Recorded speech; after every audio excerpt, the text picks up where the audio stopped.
नमस्कार दोस्तों, आप सभी का स्वागत है एंडेमिक क्लासेस परिवार में। आज हम लोग जीएस प्रैक्टिस सीरीज का नेक्स्ट सेशन डिस्कस करने जा रहे हैं। अगर आप लोगों ने पहले के सेशन नहीं देखे हैं तो आप लोग ज़रूर देख लें। ये वनडे एग्जाम्स और यूपी पुलिस के लिए मोस्ट इंपॉर्टेंट क्वेश्चन सीरीज चल रही है दोस्तों। चलते हैं क्वेश्चन नंबर 1 से। क्वेश्चन नंबर 1 हमारा है, संविधान की व्याख्या करने का अंतिम अधिकार किसे है? आपको बताना है संविधान की व्याख्या करने का अंतिम अधिकार दोस्तों किसे है। ऑप्शन ए सर्वोच्च न्यायालय, ऑप्शन बी राष्ट्रपति, ऑप्शन सी लोकसभा अध्यक्ष, option D attorney general of India. तो दोस्तों इसका राइट आंसर क्या रहेगा? राइट आंसर दोस्तों रहेगा ऑप्शन ए सर्वोच्च न्यायालय। ठीक है दोस्तों, यानी कि जो संविधान की दोस्तों व्याख्या करने का अंतिम अधिकार दिया गया दोस्तों, अंतिम अधिकार दिया गया दोस्तों किसे दिया गया? संविधान को। यानी कि संविधान को दोस्तों किससे दिया गया? सर्वोच्च न्यायालय को। ठीक है दोस्तों, सर्वोच्च न्यायालय को अधिकार दिया गया। ठीक है, बात कर लेते हैं दोस्तों संविधान की व्याख्या दोस्तों कौन कर सकता है? संविधान की व्याख्या दोस्तों हाई कोर्ट भी कर सकते हैं, हाई कोर्ट भी कर सकते हैं, ध्यान रखना, हाई कोर्ट भी कर सकते हैं, हाई कोर्ट भी कर सकते हैं। ठीक है, इसमें बात कर लेते हैं सर्वोच्च न्यायालय दोस्तों, सुप्रीम कोर्ट। सुप्रीम कोर्ट के बारे में बात कर लेते हैं। तो सुप्रीम कोर्ट की स्थापना दोस्तों कब हुई थी? सुप्रीम कोर्ट की स्थापना दोस्तों कब हुई थी? ध्यान रखना दोस्तों, 26 जनवरी 1950 को दोस्तों सुप्रीम कोर्ट की स्थापना हुई थी। 26 जनवरी 1950 को दोस्तों सुप्रीम कोर्ट ऑफ इंडिया की स्थापना हुई थी। ठीक है दोस्तों, बात करें किस भाग में है दोस्तों ये संविधान के दोस्तों भाग 5 में दिए गए हैं। संविधान के दोस्तों भाग 5 में दिए गए हैं। किस अनुच्छेद से लेकर दोस्तों 124 अनुच्छेद से लेकर दोस्तों 147 अनुच्छेद तक इनका उल्लेख है। ठीक है दोस्तों, इनका उल्लेख दिया गया है। बात कर ली दोस्तों, बढ़ते नेक्स्ट क्वेश्चन पे। नेक्स्ट क्वेश्चन दोस्तों हमारा है, संविधान के अंतर्गत उच्चतम न्यायालय से विधि के प्रश्न पर राय लेने का अधिकार किसको है? आपको बताना है विधि के प्रश्न पर दोस्तों उच्चतम न्यायालय से कौन परामर्श लेता है? आपको बताना है ऑप्शन ए प्रधानमंत्री, ऑप्शन बी राष्ट्रपति, ऑप्शन सी किसी भी उच्च न्यायालय को, ऑप्शन डी उपयुक्त सभी। तो दोस्तों इसका राइट आंसर क्या रहेगा? राइट आंसर दोस्तों इसका रहेगा ऑप्शन बी राष्ट्रपति। ठीक है दोस्तों, यानी कि राष्ट्रपति उच्चतम न्यायालय से दोस्तों परामर्श लेने का अधिकार दिया गया। ये अनुच्छेद किस में दिया गया दोस्तों? बात करें तो ये अनुच्छेद दिया गया है, ये संविधान के दोस्तों अनुच्छेद किस में दिया गया? अनुच्छेद 143 में दिया गया है। ठीक है दोस्तों, अनुच्छेद 143 में दिया गया है। बात कर लेते दोस्तों, जो भी सलाह दी जाती है सुप्रीम कोर्ट के द्वारा, जो भी सलाह दी जाती है सुप्रीम कोर्ट के द्वारा, जो भी दोस्तों परामर्श दिया जाता है, परामर्श ध्यान रखना दोस्तों, जो भी परामर्श दिया जाता है राष्ट्रपति दोस्तों किसके आर्टिकल के तहत लेता है दोस्तों? 143 आर्टिकल के तहत लेता है। इसमें दो प्रकार की परामर्श हो सकती है दोस्तों, दो प्रकार से। एक तो होता है दोस्तों यानी कि संविधान बनने से पूर्व दोस्तों क्या है, यानी कि देश की स्वतंत्रता से पहले, यानी कि स्वतंत्रता से पहले, ध्यान रखना दोस्तों, स्वतंत्रता से पहले के दो, स्वतंत्रता से पहले के जो यानी कि संधियाँ हैं, स्वतंत्रता से पहले के जो संधि हैं, समझौते हैं।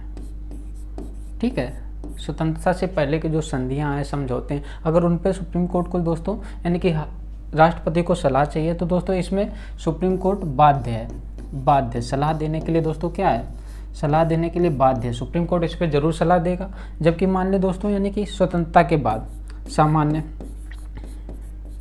सामान्य प्रश्न या अन्य परामर्श के लिए, सामान्य प्रश्न हो जाए कोई भी, राष्ट्रपति को जो भी चाहिए, राष्ट्रपति को जो भी परामर्श चाहिए अन्य परामर्श के लिए दोस्तों, अन्य परामर्श के लिए इसमें बाध्य नहीं है। ध्यान रखना दोस्तों, इसमें सुप्रीम कोर्ट सलाह देने के लिए बाध्य नहीं है। ठीक है दोस्तों, इसमें सलाह देने के लिए बाध्य नहीं है, जबकि इसमें सलाह देने के लिए बाध्य है। और जो भी सलाह दी जाती है राष्ट्रपति पर दोस्तों क्या होता है? राष्ट्रपति पर जो भी सलाह यानी कि राष्ट्रपति लेता है, यानी कि वो बाध्य नहीं है, वो बाध्य नहीं, यानी कि राष्ट्रपति सुप्रीम कोर्ट की सलाह मान भी सकता है और मान भी नहीं सकता है। ठीक है दोस्तों, यानी कि राष्ट्रपति जो भी परामर्श सुप्रीम कोर्ट से लेता है उसे दोस्तों वो मान भी सकता है राष्ट्रपति, और नहीं भी मान सकता है। तो लेकिन अगर स्वतंत्रता से पहले के जो भी संधि या समझौते हैं सुप्रीम कोर्ट दोस्तों उस पर ज़रूर सलाह देगा। अब जबकि स्वतंत्रता के बाद जो भी फैसले हैं, अन्य मुद्दे आ रहे हैं राष्ट्रपति के संज्ञान में, तो दोस्तों उस पर बाध्य नहीं है। ठीक है, बात कर लेते हैं दोस्तों नेक्स्ट क्वेश्चन की। नेक्स्ट क्वेश्चन हमारा है, जनहित याचिका की शुरुआत किसके द्वारा की गई? आपको बताना है ऑप्शन ए संसदीय एक्ट के द्वारा, ऑप्शन बी संवैधानिक संशोधन के द्वारा, ऑप्शन सी न्यायिक पहल द्वारा, ऑप्शन डी उपरोक्त में से कोई नहीं। तो दोस्तों इसका राइट आंसर क्या रहेगा? राइट आंसर रहेगा दोस्तों ऑप्शन सी, यानी कि न्यायिक पहल द्वारा। दोस्तों न्याय जनहित याचिका दोस्तों है, इसे दोस्तों PIL बोलते हैं। क्या दोस्तों? PIL। PIL का दोस्तों फुल फॉर्म क्या है? PIL का दोस्तों फुल फॉर्म है पब्लिक इंटरेस्ट लिटिगेशन।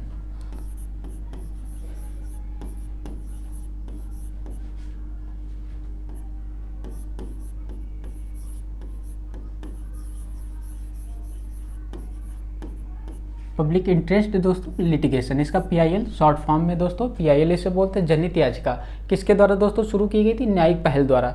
बात कर लेते हैं दोस्तों न्यायिक पहल द्वारा दोस्तों कब, यानी कि इसमें जो प्रमुख दोस्तों जो प्रमुख जज कौन थे जो यानी कि PIL शुरू करने के लिए यानी कि उत्तरदायी थे? बात कर ले तो PN भगवती दोस्तों, ध्यान रखना दोस्तों, PN भगवती दोस्तों, ध्यान रखना दोस्तों, PN भगवती दोस्तों, जिन्हें PIL का दोस्तों फादर ऑफ PIL भी कहते हैं। जनहित याचिका का दोस्तों क्या कहते हैं? जनहित याचिका का दोस्तों पिता भी कहते हैं। जनहित याचिका का पिता भी दोस्तों कहा जाता है। ध्यान रखना दोस्तों, जनहित याचिका का पिता भी कहा जाता है PIL के लिए दोस्तों, जनहित याचिका का पिता। और इसके अलावा दोस्तों वीके कृष्ण अय्यर का दोस्तों नाम ध्यान रखना, ये भी दोस्तों एक सुप्रीम कोर्ट के जज थे। ठीक है दोस्तों, इन दोनों के द्वारा दोस्तों PIL को बढ़ावा दिया गया। कब दिया गया दोस्तों? 1979 के बाद, 1979 के दशक में दोस्तों PN भगवती और वीके कृष्ण अय्यर के द्वारा दोस्तों दिया गया, जनहित याचिका को बढ़ावा दिया गया। दोस्तों जनहित याचिका दोस्तों क्या होता है? पब्लिक लिटिगेशन दोस्तों, यानी कि कोई भी दोस्तों पीड़ित पक्ष है, पीड़ित पक्ष दोस्तों सुप्रीम कोर्ट में अपना यानी कि स्वयं न जाकर कोई अन्य पक्ष है उसके बिहाफ पे दोस्तों PIL दायर करे। तो दोस्तों ये अनुच्छेद, ध्यान रखना दोस्तों, अनुच्छेद 39 यानी कि 39 है, जो भी हमारा नीति निर्देशक तत्व का अनुच्छेद 39 है दोस्तों, जिसमें निःशुल्क एवं विधिक सहायता का प्रावधान किया गया है। जिसमें क्या दोस्तों? निःशुल्क एवं विधिक सहायता का प्रावधान किया गया है। विधिक सहायता, ध्यान रखना दोस्तों, विधिक सहायता का प्रावधान किया दोस्तों, उसकी यानी कि जो भी कंडीशंस है उसको फुलफिल करता है, उसका दोस्तों यानी कि उसे बढ़ावा देता है, और उसमें दोस्तों सहायक का रूप में PIL काम करती है, सहायक के रूप में काम करती है। ठीक है दोस्तों, नीति निर्देशक तत्व को पूरा करने में काम करती है दोस्तों, न्याय को बढ़ावा देती है, और कानून के समक्ष यानी सभी लोगों को समान और कानून का दोस्तों सभी लोगों को लाभ हो उसको दोस्तों सुनिश्चित करती है। बात करें दोस्तों नेक्स्ट क्वेश्चन हमारा, निम्नलिखित में से कौन राज्यपाल को पद की शपथ ग्रहण कराता है? आपको बताना है राज्यपाल को दोस्तों शपथ का यानी कि कौन दिलाता है? तो आपको बताना ऑप्शन ए भारत का राष्ट्रपति, ऑप्शन बी सर्वोच्च न्यायालय का मुख्य न्यायाधीश, ऑप्शन सी उच्च न्यायालय का मुख्य न्यायाधीश, ऑप्शन डी संबंधित राज्य के निवर्तमान राज्यपाल। दोस्तों इसका राइट आंसर क्या रहेगा? राइट आंसर दोस्तों रहेगा ऑप्शन सी, उच्च न्यायालय का मुख्य न्यायाधीश। दोस्तों जो भी उच्च न्यायालय का उस मुख्य न्यायाधीश होगा दोस्तों, वो राज्यपाल को पद की शपथ दिलाएगा। बात करते दोस्तों उच्च न्यायालय का दोस्तों, राज्यपाल की शपथ प्रतिज्ञा दोस्तों किस अनुच्छेद में दी गई है? शपथ प्रतिज्ञान यानी कि शपथ दोस्तों किस अनुच्छेद में दी गई? ध्यान रखना दोस्तों, इसके लिए दोस्तों संविधान में एक अनुच्छेद दिया गया है, अनुच्छेद 159। ध्यान रखना दोस्तों, अनुच्छेद 159 में दोस्तों यानी कि राज्यपाल शपथ लेता है। और उसके अलावा दोस्तों देख लेते हैं राष्ट्रपति दोस्तों, यानी कि सर्वोच्च न्यायालय का दोस्तों जो मुख्य न्यायाधीश होता है उसे दोस्तों वो दोस्तों राष्ट्रपति को शपथ दिलाता है, राष्ट्रपति को शपथ दिलाता है, राष्ट्रपति को दोस्तों शपथ दिलाता है। ध्यान रखना दोस्तों, राष्ट्रपति को शपथ दिलाता है, राष्ट्रपति को शपथ दिलाता है। राष्ट्रपति दोस्तों किस अनुच्छेद के तहत शपथ लेता है? ध्यान रखना दोस्तों, किस अनुच्छेद के तहत शपथ लेता है? अनुच्छेद 60 यानी कि अनुच्छेद 60 के तहत दोस्तों शपथ लेता है। राष्ट्रपति अनुच्छेद 60 के तहत शपथ लेता है। बात कर लेते हैं दोस्तों आज के लिए दोस्तों, यानी कि नेक्स्ट क्वेश्चन चलते हैं। नेक्स्ट क्वेश्चन हमारा है, विधानसभा के सदस्यों की निरर्ताओं से संबंधित प्रश्न पर अंतिम विनिश्चय किसको यानी कि विनिश्चय करने का द्वारा किसका अधिकार दिया गया? आपको बताना है, यानी कि अंतिम विनिश्चय किसके द्वारा किया जाता है? किस पे दोस्तों? राज्यपाल यानी कि विधानसभा के दोस्तों जो भी सदस्य हैं, निवर्तमान दोस्तों जो भी सदस्य हैं उनके द्वारा। बात करें ऑप्शन ए मुख्यमंत्री, ऑप्शन बी राज्यपाल, ऑप्शन सी उच्च न्यायालय के प्रधान न्यायाधीश द्वारा, ऑप्शन डी विधानसभा के अध्यक्ष द्वारा। दोस्तों इसका राइट आंसर क्या रहेगा? ऑप्शन बी राज्यपाल। ठीक है दोस्तों, यानी कि जो भी विधानसभा के दोस्तों यानी कि सदस्य हैं, जो भी दोस्तों एमएलए हैं, उन्हें दोस्तों अगर उनकी सदस्यता दोस्तों यानी कि सदस्यता रद्द करनी है, अयोग्य ठहराना है दोस्तों, तो उसके द्वारा किसके द्वारा ये निश्चित किया जाएगा? तो राज्यपाल के द्वारा दोस्तों निश्चित किया जाएगा। राज्यपाल दोस्तों किसे? चुनाव आयोग के दोस्तों परामर्श लेगा।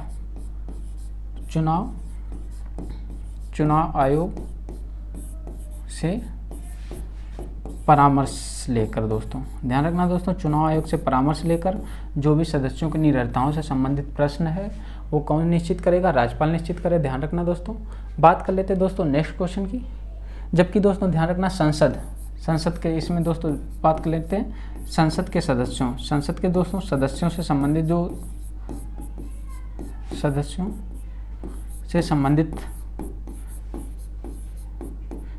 संसद के सदस्यों से संबंधित जो भी निरर्ता अयोग्यता का प्रश्न होगा दोस्तों, अयोग्यता का प्रश्न होगा दोस्तों, ये राष्ट्रपति लेगा।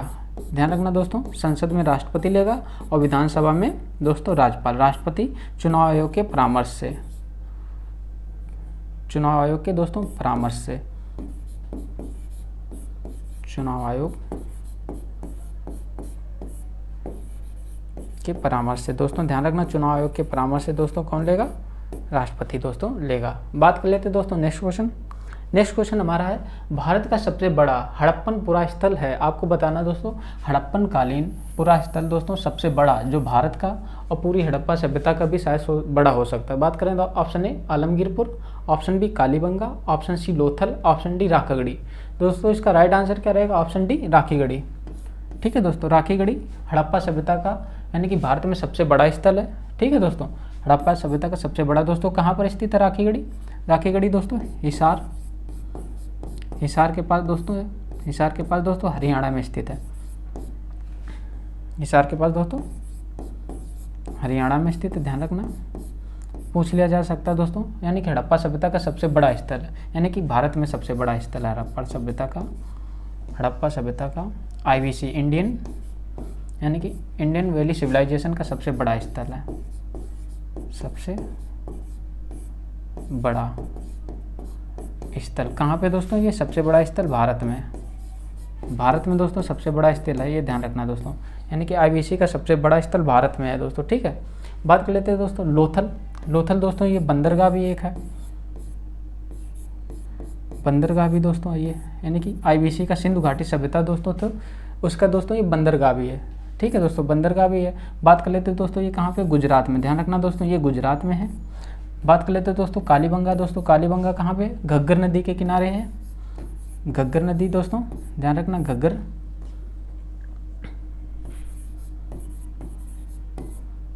नदी दोस्तों है राजस्थान में है। ध्यान रखना दोस्तों ये राजस्थान है। जबकि लोथल दोस्तों किस नदी के किनारे? भोगवा नदी। गुजरात में दोस्तों भोगवा नदी बहती है, उसी के दोस्तों भोगवा नदी पे यानी कि कौन स्थित है दोस्तों? लोथल स्थल स्थित है। आलमगीर दोस्तों कहाँ पे दोस्तों? हिंडन नदी के किनारे, हिंडन नदी दोस्तों ध्यान रखना, हिंडन नदी के किनारे दोस्तों स्थित स्थल है और ये कहाँ स्थित है? यूपी में स्थित है। ध्यान रखना दोस्तों यूपी में स्थित है। बात कर ले दोस्तों सिंधु घाटी सभ्यता का दोस्तों, यानी कि अभी इसका नाम भी बदला गया, नया नाम दोस्तों क्या रखा है? सिंधु सरस्वती सभ्यता। क्या दोस्तों? सिंधु सरस्वती सभ्यता। सिंधु सरस्वती सभ्यता दोस्तों इसका नाम परिवर्तित करके रखा गया है। ध्यान रखना दोस्तों, क्या? सिंधु सरस्वती नाम परिवर्तित करके रखा गया है, सिंधु सरस्वती सभ्यता।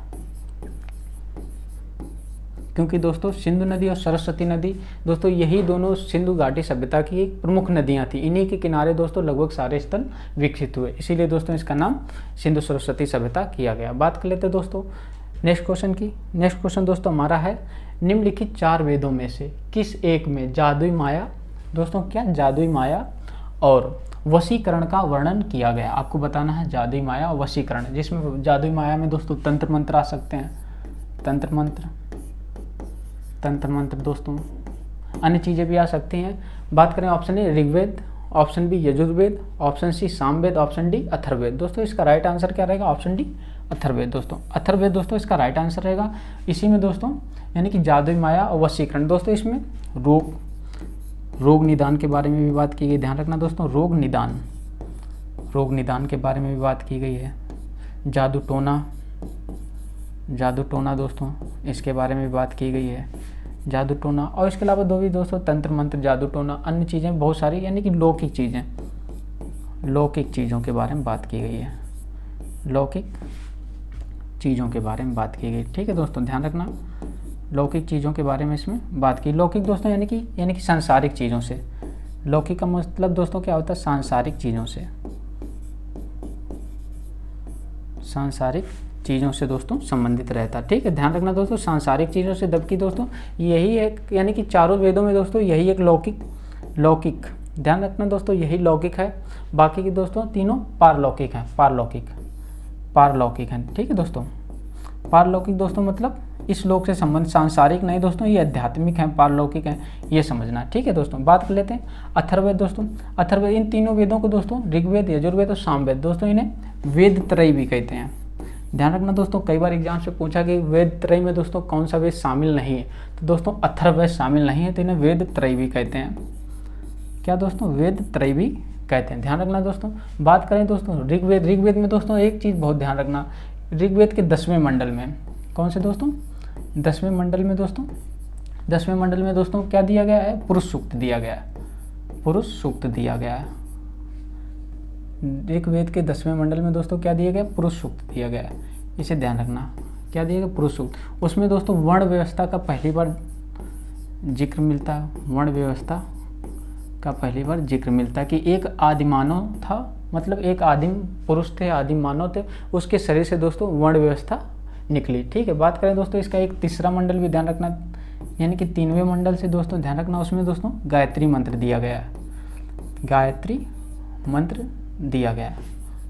ध्यान रखना दोस्तों। गायत्री मंत्र के दोस्तों रचनाकार कौन थे दोस्तों? रचनाकार विश्वामित्र थे। बात कर लेते हैं दोस्तों सामवेद के बारे में दोस्तों, एक चीज़ ध्यान रखना इसके बारे में। सामवेद को दोस्तों भारतीय गायन का जनक, यानी कि भारतीय संगीत का जनक भी कहते हैं दोस्तों, इसे ध्यान रखना, भारतीय संगीत का जनक भी कहते हैं दोस्तों, इतना ध्यान रखना। सामवेद के बारे में भारतीय संगीत का जनक भी कहते हैं। ठीक है दोस्तों, बात करें दोस्तों नेक्स्ट क्वेश्चन हमारा है, निम्नलिखित में से किस मौर्य राजा ने दक्कन की विजय प्राप्त की थी? आपको बताना है दक्कन की विजय किस मौर्य राजा ने प्राप्त की। Option A Ashoka, option B Chandragupta Maurya, option C Bindusara, option D Kunal. तो दोस्तों इसका राइट आंसर क्या रहेगा? Option B. ठीक है दोस्तों, ऑप्शन बी ध्यान रखना दोस्तों, अशोक नहीं पहले होगा दोस्तों, चंद्रगुप्त मौर्य ने ही दोस्तों दक्कन विजय प्राप्त कर ली थी। ठीक है दोस्तों, बात कर लेते हैं दोस्तों चंद्रगुप्त मौर्य के बारे में दोस्तों, इन्होंने स्थापना की दोस्तों किसे? यानी कि धनानंद दोस्तों नंद वंश का शासक था ये। धनानंद दोस्तों क्या था? नंद वंश से शासक था। इसे हराकर दोस्तों, नंद वंश का शासक था, इसे हराकर दोस्तों धनानंद को हराकर दोस्तों किसकी? मौर्य वंश की स्थापना की। ध्यान रखना दोस्तों, मौर्य वंश की स्थापना की। ठीक है दोस्तों, धनानंद को हराकर दोस्तों मौर्य वंश की स्थापना की। कब की दोस्तों मौर्य वंश की स्थापना? ध्यान रखना, चंद्रगुप्त मौर्य ने कब की दोस्तों? 322 से लेकर दोस्तों 321 ईसा पूर्व। ध्यान रखना दोस्तों, 321 ईसा पूर्व में दोस्तों की। इसी के दौरान दोस्तों दक्कन विजय भी प्राप्त की। बात कर लेते हैं दोस्तों चंद्रगुप्त मौर्य किस वंश को दोस्तों, इन्होंने किस धर्म को बढ़ावा दिया? बात कर लेते हैं दोस्तों, इन्होंने किस धर्म को बढ़ावा दिया दोस्तों, इन्होंने जैन धर्म को। ये सहिष्णु शासक थे, पर दोस्तों इन्होंने जैन धर्म को अपनाया। ये ध्यान रखना, जैन धर्म को अपनाया दोस्तों। इन्होंने सल्लेखना विधि से, यहाँ कहाँ पे दोस्तों? श्रवण बेलगोला। ध्यान रखना, श्रवण बेलगोला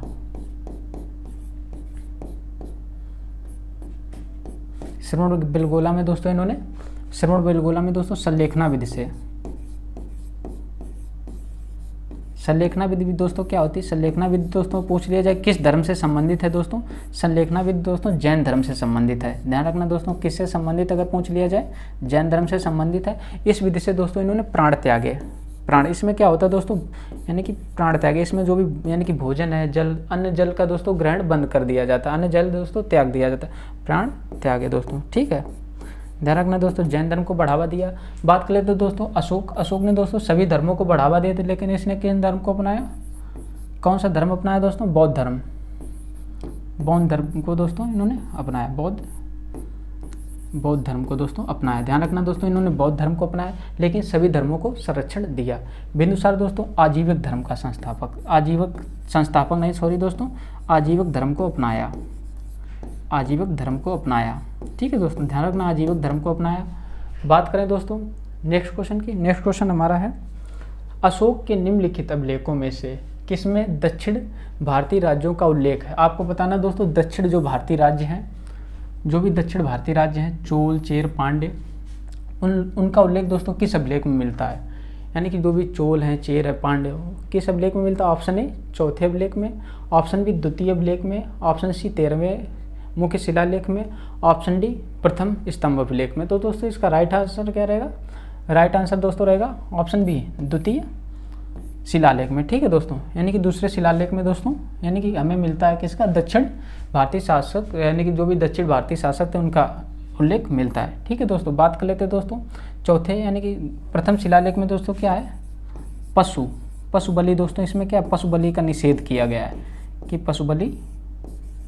पशु बलि का निषेध दोस्तों, ध्यान रखना, पशु बलि का निषेध इसी में किया गया है कि दोस्तों पशुओं की बलि नहीं की जाएगी, पशु बलि की निषेध किया गया। जबकि दोस्तों बात करें दोस्तों चौथे शिलालेख में धम्म, यानी कि धम्म घोष, यानी पहले दोस्तों क्या था? अशोक बहरी घोष था, यानी कि जो भी युद्ध की रणनीति को दोस्तों त्याग दिया। क्या था दोस्तों? युद्ध की जो रणनीति थी अशोक की, यानी कि कलिंग युद्ध के बाद दोस्तों युद्ध की रणनीति त्याग दी, और यानी कि मोहब्बत और शांति से दोस्तों बहरी घोष से क्या कर दिया? धम्म घोष, धम्म के आधार पे धम्म घोष की घोषणा की। ठीक है, धम्म घोष को अपनाया, धम्म घोष को अपनाया, जिसमें दोस्तों शांति, नैतिकता से दोस्तों, यानी कि लोगों को दिल जीतना दोस्तों, नैतिकता से शासन करना, धम्म घोष। बात कर लेते दोस्तों 13वें शिलालेख में दोस्तों कलिंग युद्ध का वर्णन मिलता है, कलिंग युद्ध का दोस्तों वर्णन मिलता है, कलिंग युद्ध का वर्णन। ध्यान रखना दोस्तों 13वें शिलालेख में मिलता है। ये सबसे बड़ा शिलालेख है, सबसे बड़ा शिलालेख है। पूछ लिया जाए अशोक का कौन सबसे बड़ा शिलालेख है दोस्तों? 13वां शिलालेख सबसे बड़ा शिलालेख है, सबसे बड़ा शिलालेख है। ठीक है दोस्तों, सबसे बड़ा शिलालेख है दोस्तों। ठीक है, बात कर लेते हैं दोस्तों अन्य ऑप्शन देखते हैं दोस्तों। एक और दोस्तों शिलालेख ध्यान रखना, 11वां शिलालेख बहुत ही इंपॉर्टेंट है। 11वां शिलालेख दोस्तों ध्यान रखना, 11वां दोस्तों शिलालेख, इसमें दोस्तों क्या है? धम्म की व्याख्या की गई। धम्म क्या है? अगर अशोक का शिलालेख दोस्तों पूछ लिया जाए कि धम्म की व्याख्या जिसमें की गई दोस्तों, कौन सा शिलालेख है? 11वां बृहद शिलालेख है दोस्तों, इसमें धम्म की व्याख्या की गई है, धम्म की व्याख्या की गई है। ठीक है दोस्तों, ध्यान रखना, धम्म की व्याख्या दोस्तों अशोक के 11वें शिलालेख में की गई। बात करें नेक्स्ट क्वेश्चन।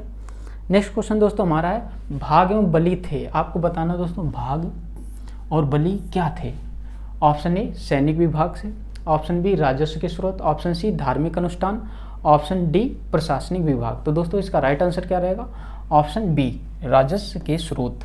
ठीक है दोस्तों, बलि दोस्तों क्या था? बलि पहले दोस्तों वैदिक काल में, अगर बात करें दोस्तों वैदिक काल की, वैदिक काल में दोस्तों, वैदिक काल में भी दोस्तों दो पार्ट में डिवाइड किया गया दोस्तों। कौन सा दोस्तों? ऋग्वैदिक काल,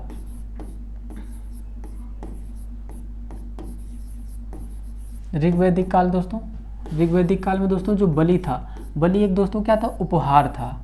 बलि ऋग्वैदिक काल में दोस्तों उपहार था,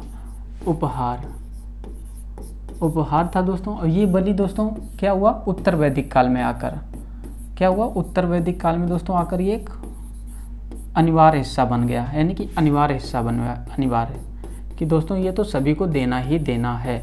अनिवार्य हिस्सा बन गया मतलब ये कर के स्रोत में आ गया, मतलब राजस्व का स्रोत बन गया। ठीक है, अनिवार्य हिस्सा बना तो दोस्तों राजस्व का स्रोत बन गया, कि राजस्व का स्रोत। ठीक है, दोस्तों भाग भी इसी प्रकार दोस्तों लिया जाता था। तो दोनों दोस्तों राजस्व के स्रोत थे जिनसे दोस्तों राजस्व एकत्रित किया जाता था। बात कर लेते दोस्तों नेक्स्ट क्वेश्चन दोस्तों, नेक्स्ट क्वेश्चन हमारा है, हुंड्रू प्रपात निर्मित है। आपको बताना दोस्तों जो हुंड्रू जलप्रपात है दोस्तों किस नदी पर निर्मित है। ऑप्शन ए इंद्रावती नदी, ऑप्शन बी कावेरी नदी, ऑप्शन सी सुवर्ण रेखा नदी, ऑप्शन डी नर्मदा नदी।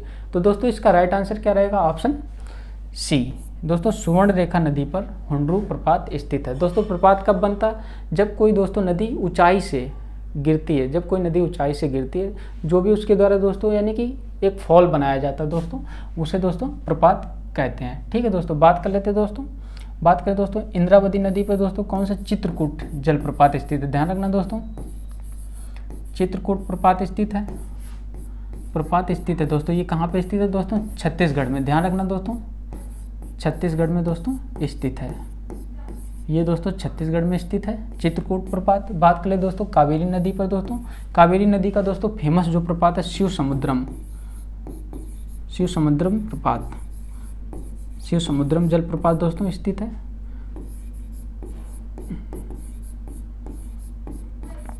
शिव समुद्रम जलप्रपात। बात करें तो सुवर्ण रेखा दोस्तों नदी का देख लिया, हुंड्रू जलप्रपात।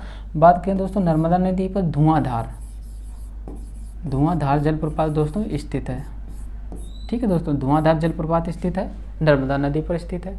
बात करें दोस्तों नेक्स्ट क्वेश्चन हमारा है, निम्नलिखित क्षेत्रों में से कौन सा क्षेत्र मानसून की अरब सागर शाखा से अधिक प्रभावित नहीं होता। आपको बताना है दोस्तों मानसून की जो यानी मानसून जो दोस्तों आता है, दक्षिण पश्चिम मानसून आता है दोस्तों, अरब सागर की जो शाखा आती है उससे दोस्तों कौन सा क्षेत्र प्रभावित नहीं होता। पश्चिमी घाट option A, option B Deccan दोस्तों, ऑप्शन बी क्या रहेगा दक्कन का पठार, option C Madhya Pradesh, option D Chhattisgarh basin.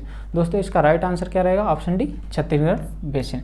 ठीक है दोस्तों, देखते दोस्तों क्या रहता है। बात कर लेते हैं दोस्तों, ये भारत का हमारा मैप है।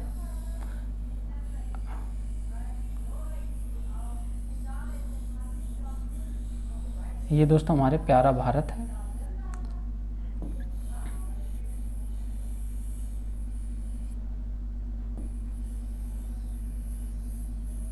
ये हमारा प्यारा भारत है। बात करें दोस्तों, ये हमारा एक ये हो गया बंगाल की बे ऑफ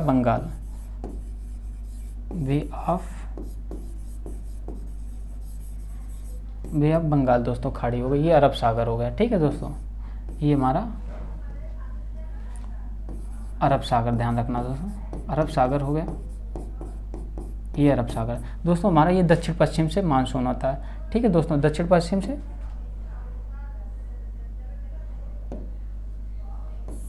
ये हमारा दोस्तों दक्षिण पश्चिम से साउथ वेस्ट से दोस्तों हमारा ये मानसून आता है। एक सौ दोस्तों ये शाखा आती है, एक दोस्तों ये शाखा जाती है, एक दोस्तों ये शाखा जाती है। ये दोस्तों बंगाल की खाड़ी वाली शाखा है, बंगाल की खाड़ी वाली शाखा दोस्तों, और ये यहाँ पर दोस्तों मेघालय में जाती है, गारो खासी जयंतिया पहाड़ियों में जाती है, जबकि दोस्तों गारो खासी जयंतिया पहाड़ी में जाती है। ठीक है दोस्तों, ध्यान रखना गारो खासी जयंतिया पहाड़ी में जाती है। और ये भी दोस्तों इधर हमारा क्या है पश्चिमी घाट है, इधर दोस्तों पूर्वी घाट पड़ता है, इधर दोस्तों विंध्यन श्रेणी है,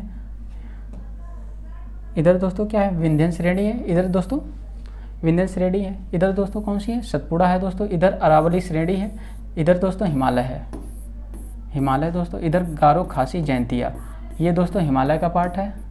ध्यान रखना दोस्तों अरावली श्रेणी हो गई, इधर दोस्तों ये पश्चिमी घाट हो गया। तो दोस्तों क्या रहता है, जब हमारा दक्षिण पश्चिम मानसून इधर से प्रवेश करता है, ठीक है दोस्तों दक्षिण पश्चिम मानसून इधर से प्रवेश करता है दोस्तों, ये यहाँ से दोस्तों जाता है, यहाँ से इधर से प्रवेश करता है दोस्तों, इधर से, और कुछ शाखाएं इधर से दोस्तों चली जाती हैं। लेकिन दोस्तों इस छत्तीसगढ़ वाले बेसिन में दोस्तों वर्षा नहीं हो पाती। ठीक है दोस्तों, जबकि बात करें दोस्तों जब ये दोस्तों बंगाल की खाड़ी वाला मानसून जाता है, यहाँ से टकराकर पहाड़ियों से टकराकर दोस्तों इधर जाता है, यानी कि उत्तर के जो विशाल मैदान में प्रवेश करता है दोस्तों, और एक कुछ शाखाएं दोस्तों इधर छत्तीसगढ़ की ओर आ जाती हैं। ठीक है दोस्तों, छत्तीसगढ़ वाले बेसिन में आ जाती हैं। तो दोस्तों छत्तीसगढ़ में जो वर्षा होती है दोस्तों कौन सी शाखा से होती है दोस्तों, ध्यान रखना दोस्तों बंगाल की खाड़ी वाली शाखा से छत्तीसगढ़ में वर्षा होती है। ठीक है दोस्तों, अब बात कर लेते हैं दोस्तों, जो अब बात करें इसमें एक और बात दोस्तों ध्यान रखना दोस्तों, जो कोई पहाड़ी है दोस्तों, कोई पहाड़ी दोस्तों, पहाड़ के दोस्तों यानी कि अगर जिधर से हवाएं आ रही हैं दोस्तों उसे क्या कौन सा कहते हैं पवन विमुख। विमुख, पवन विमुख, ध्यान रखना दोस्तों, पवन विमुख क्षेत्र कहते हैं यानी कि जहाँ पर दोस्तों यानी कि पवनें चलती हैं, जो पवन की साइड वाला दोस्तों जो क्षेत्र होता है उसे पवन विमुख दोस्तों कहते हैं। वहाँ पे पवनें ऊपर उठती हैं, वहाँ पे दोस्तों यानी कि वर्षा वगैरह होती है। ठीक है दोस्तों, यहाँ इस क्षेत्र में दोस्तों वर्षा होती रहती है, जबकि दोस्तों इसे छाया क्षेत्र कहते हैं। छाया क्षेत्र दोस्तों कहते हैं, ये पवन के यानी कि विमुख होता है दोस्तों। यहाँ पे पवनें नीचे उतरती है दोस्तों, यहाँ पर वर्षा नहीं होती। तो दोस्तों कोई पहाड़ी है, जिधर पहाड़ी में दोस्तों वर्षा होती है यानी कि उसे दोस्तों यानी कि छाया क्षेत्र नहीं कहते हैं दोस्तों, उसे पवन विमुख क्षेत्र कहते हैं। जबकि दोस्तों छाया क्षेत्र को पवन विमुख क्षेत्र कहते हैं, वहाँ पे वर्षा नहीं होती, वहाँ दोस्तों सूखा रहता है। तो दोस्तों बात कर लेते हैं दोस्तों, यहाँ पे जो पहाड़ी की यानी कि जो पश्चिमी घाट है, पश्चिमी घाट के दोस्तों जो साइड में है, वहाँ पे जैसे बंगलोर वगैरह, वहाँ दोस्तों यानी कि वर्षा कम हो पाती है। या कोई भी ऐसा क्षेत्र दोस्तों पहाड़ी के यानी कि ली विंड में आता दोस्तों, वो पवन विमुख क्षेत्र में आता है, वहाँ पर वर्षा नहीं हो पाती है। बात कर ले दोस्तों नेक्स्ट क्वेश्चन हमारा, भारत में सर्वाधिक वर्षा किन क्षेत्रों में होती है? आपको बताना दोस्तों सर्वाधिक वर्षा दोस्तों किन क्षेत्रों में होती है। वर्षा दोस्तों किन क्षेत्रों में? ऑप्शन ए पश्चिमी घाट, हिमालय क्षेत्र तथा मेघालय। ऑप्शन बी मध्य प्रदेश तथा बिहार। ऑप्शन सी उत्तर प्रदेश, हरियाणा तथा पंजाब। ऑप्शन डी आंध्र प्रदेश तथा विदर्भ। दोस्तों विदर्भ ये महाराष्ट्र का एक क्षेत्र है, महाराष्ट्र का एक क्षेत्र है, ध्यान रखना दोस्तों, महाराष्ट्र का दोस्तों एक क्षेत्र है, उसे विदर्भ कहते हैं दोस्तों। तो इसका राइट आंसर क्या रहेगा? ऑप्शन ए पश्चिमी घाट दोस्तों हो जाती है हिमालय क्षेत्र और मेघालय में। देखा दोस्तों अभी इस क्वेश्चन में देखा दोस्तों, जो भी पश्चिमी घाट है दोस्तों यहाँ पर वर्षा काफ़ी ज़्यादा हो जाती है दोस्तों, जो भी यानी कि अरब सागर की शाखा यहाँ पे वर्षा करती है। और ये दोस्तों बंगाल की खाड़ी वाली जो आती है शाखा, ये दोस्तों क्या मेघालय में वर्षा करती है दोस्तों। और ये जो शाखा जाती है अरब सागर की दोस्तों, ये हिमालय से टकराकर यहाँ पर उत्तराखंड और इधर हिमाचल प्रदेश में वर्षा करती है। और इसके अलावा ये दोनों शाखाएं यहीं पर उत्तराखंड, हिमालय और यहाँ दिल्ली के आसपास दोस्तों मिल जाती है, तो यहाँ पर वर्षा हो जाती है पर्याप्त। बात कर लेते हैं दोस्तों नेक्स्ट क्वेश्चन हमारा है, भारत का निम्नलिखित में से कौन सा क्षेत्र उच्च तीव्रता की भूकंपी मेखला में नहीं आता? अब आपको बताना है कि उच्च तीव्रता की जो भूकंपी मेखला है दोस्तों, उसमें कौन सा क्षेत्र नहीं आता। Option A Uttarakhand, option B Karnataka का पठार, option C Kutch, option D Himalaya Pradesh. दोस्तों इसका राइट आंसर क्या रहेगा? ऑप्शन बी कर्नाटक का पठार दोस्तों, जो हिमालय की जो दोस्तों भूकंपी मेखला है दोस्तों, उसमें नहीं आता है। देखते हैं दोस्तों भारत में दोस्तों किसमें सिस्मिक यानी कि कितने भूकंपी जोन है दोस्तों? भारत में दोस्तों 4 भूकंपी जोन है। कितने दोस्तों? 4 जोन है दोस्तों, 4 जोन्स हैं। ठीक है दोस्तों, 4 जोन दोस्तों कौन डिसाइड करता है? जो दोस्तों जियोलॉजिकल सर्वे ऑफ इंडिया दोस्तों इस मैप को कंट्री का सिस्मिक जोन मैप प्रकाशित किया था। कब किया था दोस्तों? पहली बार दोस्तों 1935 में प्रकाशित किया था। ठीक है दोस्तों, 4 भूकंपी जोन है। बात कर लेते हैं दोस्तों कौन से 4 भूकंपी जोन है। 4 देख लेते हैं दोस्तों। जो पहला है यानी कि जो पहला शुरू का दोस्तों लिस्ट एक्टिव सिस्मिक जोन है, यानी कि देखते हैं दोस्तों ये वाला जो क्षेत्र है, इसी में दोस्तों हमारा कौन सा कर्नाटक का आ जाता है दोस्तों। ये कर्नाटक का पठारी क्षेत्र है दोस्तों, कर्नाटक का पठारी क्षेत्र दोस्तों, कर्नाटक का दोस्तों जो पठार वाला क्षेत्र दोस्तों इसी में आ जाता है। ध्यान रखना दोस्तों, कर्नाटक का पठार वाला क्षेत्र इसी में आ जाता है दोस्तों। वहाँ पे सबसे कम भूकंप आता है, बहुत ही कम, कभी कभी बहुत ही कम। इसके अलावा दोस्तों जोन 3 है, जो जोन 2 में आ जाता है। जोन 3 दोस्तों है मॉडरेट सिस्मिक, यहाँ मध्यम आकार के दोस्तों मतलब भूकंप आ जाता है दोस्तों, ये वाला क्षेत्र होगा ये। जबकि दोस्तों जोन यानी कि 4 है, जो हाई सिस्मिक जोन में आ जाता है दोस्तों, ये वाला एरिया रहा जो हिमालय का यानी कि सबसे हिमालय का तराई वाला रीजन हो गया। इसके अलावा दोस्तों ये महाराष्ट्र का दोस्तों ये वाला क्षेत्र, गुजरात का दोस्तों ये कच्छ के रण का थोड़ा सा भाग। जबकि दोस्तों जोन 5 में हाईएस्ट सेस्मिक जोन आता है दोस्तों, इसमें सबसे अधिक हानि होती है और सबसे अधिक दोस्तों इसमें हिमालय वाला ये जोन आ जाता है, यानी कि पूर्वोत्तर भारत और हिमालय के कुछ क्षेत्र दोस्तों उत्तराखंड वगैरह और जम्मू कश्मीर के भाग आ जाते हैं। ठीक है, तो दोस्तों कितने 4 सेस्मिक जोन है दोस्तों। पहले दोस्तों 5 थे, पहले दोस्तों कितने थे? पहले 5 थे। ठीक है दोस्तों, 5 सेस्मिक जोन थे, जिसमें एक यानी कि 1 एवं 2 को दोस्तों एक साथ मिला दिया, 1 एवं 2 को दोस्तों मिला दिया गया, मर्ज कर दिया गया। ठीक है दोस्तों, 1-2 को मिला दिया गया। बात करें दोस्तों यानी कि कौन दोस्तों ये जोन प्रकाशित किया? जियोलॉजिकल सर्वे ऑफ इंडिया के द्वारा सिस्मिक जोन प्रकाशित पब्लिश किया गया। ठीक है दोस्तों, बात करें नेक्स्ट क्वेश्चन, रेंगुर मिट्टी सबसे ज़्यादा है। आपको बताना दोस्तों जो रेंगुर मिट्टी है, रेंगुर मिट्टी सबसे ज़्यादा कहाँ पे पाई जाती है? ऑप्शन ए महाराष्ट्र में, ऑप्शन बी तमिलनाडु में, ऑप्शन सी आंध्र प्रदेश में, ऑप्शन डी झारखंड। दोस्तों इसका राइट आंसर रहेगा ऑप्शन ए महाराष्ट्र में। ठीक है दोस्तों, महाराष्ट्र में सबसे अधिक रेंगुर मिट्टी पाई जाती है। दोस्तों रेंगुर मिट्टी को काली मिट्टी भी कहते हैं दोस्तों, काली मिट्टी भी दोस्तों कहते हैं।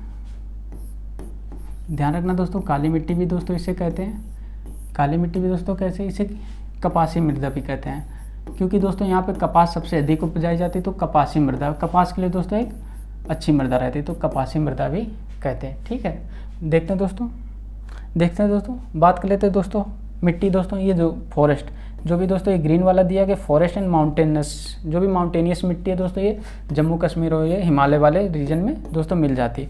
बात करें दोस्तों एलुवियल साइल, जलोढ़ मृदा, जलोढ़ मृदा की बात करें दोस्तों, ये भी गंगा, ब्रह्मपुत्र या सिंधु नदी का जो भी 2 मैदानी भाग है दोस्तों, ये इसमें जलोढ़ मृदा मिल जाती है। ठीक है दोस्तों, एलुवियल दोस्तों ये जलोढ़,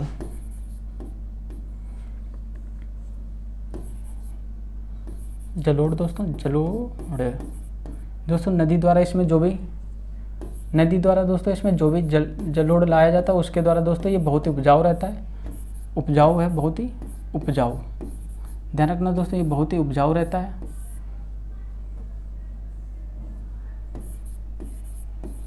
बहुत ही उपजाऊ दोस्तों ये मृदा है। ध्यान रखना दोस्तों, बहुत ही उपजाऊ।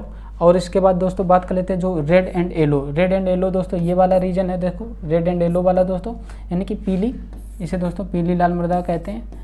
पीला रंग दोस्तों, इसका पीला रंग दोस्तों, इसका लाल रंग देखते हैं, लाल रंग किसके कारण होता है दोस्तों, लाल रंग दोस्तों जो होता है लौह अंश, यानी कि लौह तत्व का दोस्तों, लौह तत्व सबसे अधिक इसमें मिलता है, लौह तत्व दोस्तों सबसे अधिक मिलता है। जब दोस्तों लौह तत्व में जो पानी, जब इसमें दोस्तों क्या होता है कि यानी कि जल का दोस्तों विस्तरण हो जाता है दोस्तों, जल इसमें जल का विस्तरण हो जाता है। ठीक है दोस्तों, लौह तत्व की अधिकता के कारण दोस्तों इसका लाल रंग हो जाता है, और जबकि दोस्तों जल के विस्तरण के कारण, यानी कि जल के दोस्तों जल का विस्तरण जो भी इसमें होता है, जल का फैलाव या जल का विस्तरण जब इसमें हो जाता है तो दोस्तों इसका रंग कैसा हो जाता है, रंग दोस्तों इसका हो जाता है पीला। ठीक है दोस्तों, रंग कैसा हो जाता है, पीला रंग हो जाता है। जो भी काली मृदा दोस्तों देख रहे थे, काली मृदा ये हमारा यानी कि पठारी रीजन है, दक्कन के पठारी रीजन में काली मृदा पाई जाती है दोस्तों, बेसाल्ट चट्टानों से बनी, जो भी लावा से चट्टानों से बनी। लेटराइट मृदा दोस्तों सबसे अधिक ताप और जहाँ सबसे अधिक वर्षा होती है वहाँ दोस्तों देख लो लेटराइट मृदा पाई जाती है, जो केरल और ये पश्चिमी मैदान है, पश्चिमी घाट का दोस्तों जो मैदानी क्षेत्र है वहाँ पर लेटराइट मृदा पाई जाती है। ठीक है दोस्तों, और ये जो मरुस्थली मृदा, एरिड वाली दोस्तों मृदा कहाँ मिलती है दोस्तों, जहाँ मरुस्थली दोस्तों कहाँ है, राजस्थान वाला क्षेत्र है, यहाँ पे दोस्तों मरुस्थली मृदा मिलती है। ठीक है दोस्तों, बात करें दोस्तों नेक्स्ट क्वेश्चन हमारा है किस विटामिन में कोबाल्ट, ध्यान रखना दोस्तों कोबाल्ट पाया जाता है, आपको बताना है। ऑप्शन है vitamin B12, option B vitamin B1, option C vitamin D और ऑप्शन डी विटामिन के। तो दोस्तों इसका राइट आंसर क्या रहेगा, ऑप्शन ए दोस्तों, ऑप्शन ए दोस्तों विटामिन 12 में दोस्तों कोबाल्ट पाया जाता है। ठीक है दोस्तों, इसका दोस्तों नाम क्या है, नाम देख लेते हैं, साइनोकोबालामीन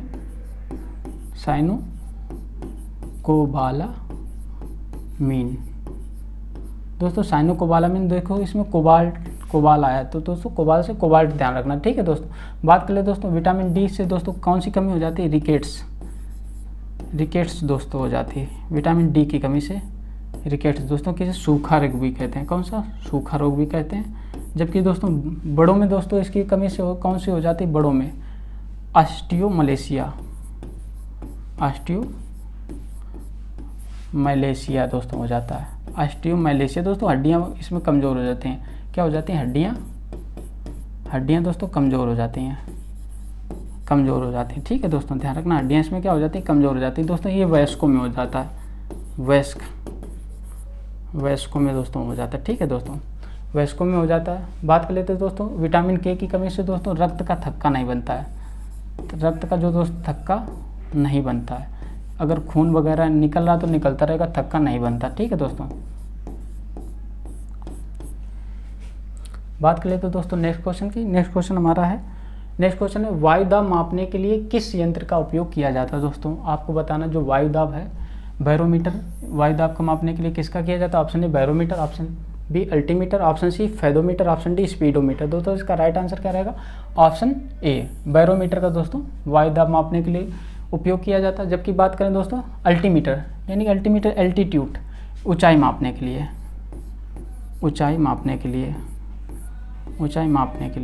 ठीक है दोस्तों, मान लिया कोई हवा में प्लेन उड़ रहा, यानी कि कोई भी दोस्तों प्लेन, हवाई जहाज है या प्लेन है दोस्तों, उड़ रहा है दोस्तों, है ना कि, ठीक है दोस्तों। उसका जो ऊंचाई मापने के लिए दोस्तों यानी अल्टीमीटर का उपयोग करते हैं दोस्तों। फेदोमीटर, फेदोमीटर दोस्तों क्या है, समुद्र की गहराई, समुद्र की दोस्तों गहराई, समुद्र की गहराई मापने के लिए दोस्तों इसका प्रयोग किया जाता है, समुद्र की गहराई, ठीक है दोस्तों। बात करें दोस्तों स्पीडोमीटर, क्या होता है स्पीडोमीटर दोस्तों, स्पीड मापने के लिए इसका उपयोग किया जाता है। स्पीडोमीटर दोस्तों गाड़ियों में लगा रहता है, स्पीड मापने के लिए दोस्तों इसका प्रयोग करते हैं। बात करें दोस्तों नेक्स्ट क्वेश्चन, नेक्स्ट क्वेश्चन हमारा है मुद्रास्फीति की दरें किस सूचकांक पर आधारित होती हैं। आपको बताना दोस्तों जो भी इन्फ्लेशन की रेट है उसको दोस्तों किस सूचकांक के आधारित पर यानी किस पर दोस्तों डिसाइड करते हैं। ऑप्शन ए उपभोक्ता मूल्य सूचकांक दोस्तों, इसे सीपीआई कंज्यूमर प्राइस इंडेक्स भी कहते हैं, जबकि थोक मूल्य सूचकांक होलसेल प्राइस इंडेक्स डब्ल्यूपीआई दोस्तों इसे कहते हैं, और ग्रामीण श्रम उपभोक्ता मूल्य सूचकांक ऑप्शन डी इनमें से कोई नहीं। तो दोस्तों इसका राइट आंसर क्या रहेगा, ऑप्शन ए उपभोक्ता मूल्य सूचकांक दोस्तों। इसके आधार पर दोस्तों हम इन्फ्लेशन की रेट तैयार करते हैं, ठीक है दोस्तों। भारत में आरबीआई दोस्तों मुद्रास्फीति को नियंत्रित करने का काम करती है दोस्तों। इसने कितना लक्ष्य रखा है, लक्ष्य एक आदर्श स्थिति दोस्तों कितनी रखी है, आदर्श स्थिति की दोस्तों 4 ± 2, ठीक है दोस्तों। यानी कि अधिकतम दोस्तों कितनी हो सकती है, अधिकतम दोस्तों 2 से लेकर 6 के बीच दोस्तों मुद्रास्फीति रहनी चाहिए, ठीक है दोस्तों। आरबीआई डिसाइड करती है अधिकतम न्यूनतम 2 और अधिकतम 6, इन दोनों के बीच में ही दोस्तों मुद्रास्फीति इधर रहनी चाहिए, इन्फ्लेशन रहनी चाहिए। बात करें दोस्तों इस किस पे तैयार होती है, ध्यान रखना दोस्तों सीपीआई पे। बात करें दोस्तों नेक्स्ट क्वेश्चन है भारत किस संगठन का सदस्य नहीं है। आपको बताना नहीं है कौन से संगठन का सदस्य नहीं भारत है। ऑप्शन ए नाटो का, option B IMF, option C world bank, option D Shanghai cooperation organisation. दोस्तों इसका राइट आंसर क्या रहेगा, ऑप्शन ए नाटो। दोस्तों नाटो का सदस्य भारत नहीं है, ठीक है, ध्यान रखना भारत नाटो का सदस्य नहीं है। बात कर लेते हैं नाटो की दोस्तों। नाटो की स्थापना कब हुई थी दोस्तों, नाटो की स्थापना दोस्तों कब हुई थी, स्थापना दोस्तों 1949 में हुई थी दोस्तों। इसकी स्थापना क्यों हुई दोस्तों, यानी यूएसएसआर के दोस्तों, यानी कि यूएसएसआर से दोस्तों टक्कर लेने के लिए, यानी कि उससे दोस्तों यानी कि उसको टैकल करने के लिए दोस्तों इसकी स्थापना हुई थी, साम्यवाद को बढ़ाने से दोस्तों रोकने के लिए। बात कर ले दोस्तों इसका हेडक्वार्टर कहाँ पे, हेडक्वार्टर दोस्तों कहाँ, हेडक्वार्टर दोस्तों है ब्रुसेल्स। इसका दोस्तों हेडक्वार्टर कहाँ, हेडक्वार्टर है ब्रुसेल्स में है दोस्तों, बेल्जियम में, बेल्जियम दोस्तों, ये बेल्जियम में है दोस्तों, बेल्जियम ब्रसेल्स, ठीक है दोस्तों, बेल्जियम के ब्रसेल्स में है। बात करें दोस्तों इसके सदस्य कितने हैं दोस्तों, सदस्य टोटल सदस्य दोस्तों इसके हैं 32, ठीक है दोस्तों। टोटल सदस्य इसके दोस्तों कितने 32। 32वां दोस्तों सदस्य कौन बनता है, 32वां दोस्तों सदस्य बना है स्वीडन। स्वीडन दोस्तों इसका 32वां सदस्य बना है, 32वां सदस्य दोस्तों स्वीडन बना है, ध्यान रखना दोस्तों। बात करें दोस्तों IMF का दोस्तों इंडियन मॉनेटरी यानी कि इंटरनेशनल मॉनेटरी फंड दोस्तों इसका नाम है, क्या नाम है, इंटरनेशनल मॉनेटरी फंड, अंतर्राष्ट्रीय, ध्यान रखना दोस्तों इंटरनेशनल मॉनेटरी फंड है। जबकि दोस्तों ये वर्ल्ड बैंक का फुल फॉर्म है, ये SU, इन तीनों का दोस्तों भारत सदस्य है, भारत तीनों का दोस्तों सदस्य है, तीनों का सदस्य है। बात कर लेते दोस्तों नेक्स्ट क्वेश्चन हमारा है वर्तमान में भारतीय अर्थव्यवस्था में सबसे अधिक किस क्षेत्र का योगदान है। ऑप्शन ए सेवा क्षेत्र, ऑप्शन बी प्राथमिक क्षेत्र, ऑप्शन सी द्वितीयक क्षेत्र, ऑप्शन डी इनमें से कोई नहीं। दोस्तों इसका राइट आंसर रहेगा ऑप्शन ए सेवा क्षेत्र का दोस्तों भारतीय अर्थव्यवस्था में सबसे अधिक योगदान है। बात करें दोस्तों इसका दोस्तों कितना योगदान है, लगभग दोस्तों इसका 53% के आसपास योगदान है, यानी कि भारत की अर्थव्यवस्था में, यानी कि भारत की GDP में, भारत की दोस्तों GDP में कितना 53%। जबकि दोस्तों प्राथमिक क्षेत्र यानी कि कृषि वाला क्षेत्र दोस्तों, इसमें सेवा क्षेत्र कृषि वाला क्षेत्र, प्राथमिक क्षेत्र दोस्तों क्या हो जाता है कृषि पशुपालन, जो भी कृषि हुआ उससे संबंधित क्षेत्र, संबंधित दोस्तों ध्यान रखना दोस्तों, उससे संबंधित क्षेत्र, उसका दोस्तों योगदान कितना है, उसका दोस्तों योगदान है 18.5% के आसपास, ध्यान रखना दोस्तों इसका लगभग 18.5% के आसपास दोस्तों योगदान है। जबकि दोस्तों द्वितीयक क्षेत्र का दोस्तों कितना योगदान है, लगभग दोस्तों 25 के आसपास दोस्तों 25.5 के आसपास दोस्तों इसका योगदान है, ठीक है दोस्तों, ध्यान रखना दोस्तों लगभग में दोस्तों इसका इतना योगदान है। द्वितीयक क्षेत्र दोस्तों इसे क्या कहते हैं, औद्योगिक क्षेत्र भी कहते हैं इसे, औद्योगिक दोस्तों क्षेत्र भी कहते हैं। ठीक है दोस्तों, औद्योगिक क्षेत्र भी कहते हैं। प्राथमिक क्षेत्र दोस्तों से कृषि आ जाता है, जबकि सेवा क्षेत्र दोस्तों बैंकिंग और भी दोस्तों जो सेवा क्षेत्र से जुड़ी चीज़ें आ जाती हैं। बात करें दोस्तों नेक्स्ट क्वेश्चन। आज के लिए दोस्तों बस इतना ही। वीडियो अच्छी लगे तो सब्सक्राइब करें, चैनल को लाइक करें। जय हिंद।